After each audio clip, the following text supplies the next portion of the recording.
6 মাস টানে টুনে চালাইছে, এরপরে বন্ধ হওয়ার কারণে যারা এখানে কাজ করতে যে শ্রমিকগুলো তারা কিন্তু আবার একটা অন্ধকারের মধ্যে পড়ে গেল। আমাদের যে এখানে ব্যবসায় যে একটা ট্রানজ্যাকশন হতো, সেই ট্রানজ্যাকশনটাতে অনেকটা ব্যাহত করছে। তালাবদ্ধ কারখানা, ভেতরে অলস পড়ে আছে যন্ত্রপাতি, শ্রমিকদেরও তাই বেকার অবস্থা।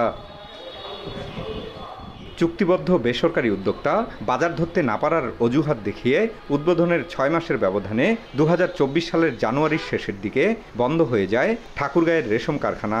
এতে লাখ লাখ টাকার মেশিন ও বিভিন্ন যন্ত্রাংশে ধুলার স্তর জমে মরিচা পড়তে শুরু করেছে।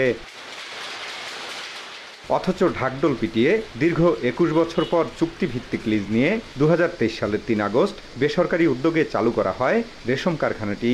তবে নাম পরিবর্তন করে সুপ্রিয় রেশম কারখানা নামে প্রায় অর্ধশত শ্রমিক নিয়োজিত করে শাড়ি, পাঞ্জাবি, পদ্মা সহ 15 ধরনের কাপড় ভালোভাবেই উৎপাদন করা হচ্ছিল। গড়ে প্রতিদিন 1000 মিটার কাপড় উৎপাদনও হতো। এখন জন্ম সনদ দিয়ে খোলো বিকাশ স্টুডেন্ট অ্যাকাউন্ট, নিজের বিকাশ নিজে কর। বন্ধ হওয়ার কারণে যারা এখানে কাজ করতে যে শ্রমিকগুলো তারা কিন্তু আবার একটা অন্ধকারের মধ্যে পড়ে গেল। আমাদের যে এখানে ব্যবসায় যে একটা ট্রানজ্যাকশন হতো, সেই ট্রানজ্যাকশনটাতে অনেকটা ব্যাহত করছে। 6 মাস টানে টুনে চালাইছে, এরপরে বন্ধ।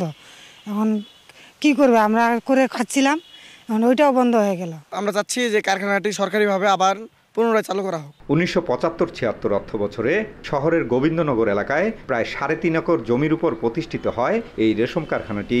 সরকারিভাবে বারবার চালুর উদ্যোগ নেয় কর্তৃপক্ষ, ফের বন্ধ হয়ে যাওয়ায় ক্ষোভ প্রকাশ করে সরকারের হস্তক্ষেপ চান শ্রমিক ও কর্মকর্তারা। আমি সহজে চাচ্ছি সরকারের কাছে যে যদি এই ধরনের কোনো নিয়ম থাকে বা এই ধরনের পন্থা থাকে, পথ থাকে, যে এটা গভর্নমেন্টভাবে নেওয়ার কোনো সহযোগিতা, যে আমি সহযোগিতা পাই, সেটি আমি সহযোগিতা চাচ্ছি। তবে কারখানার দায়িত্বে থাকা ম্যানেজার জানালেন ফের চালুর উদ্যোগ নেওয়া হবে। আমরা উৎপাদন জোরে সোরেই চালাচ্ছিলাম, তো শেষ পর্যায়ে আমাদের সে অনুপাতে যে অনুপাতে আমাদের উৎপাদন হয়েছে সে অনুপাতে আমাদের বিক্রির বিষয়টা আমরা এখনও নিশ্চিত করতে পারি নাই, যার জন্য আমরা একটু অপেক্ষা করতেছি। আমরা অর্ডার পেলেই আবার কার্যক্রম পুনরায় শুরু করব। এর আগে 1981 সালে জাতীয়করণ করা কারখানাটি 2002 সালে লোকসানের অজুহাতে তৎকালীন সরকার বন্ধ করে দেয়। জিয়াউর রহমান বকুল, সময় সংবাদ, ঠাকুরগাঁও।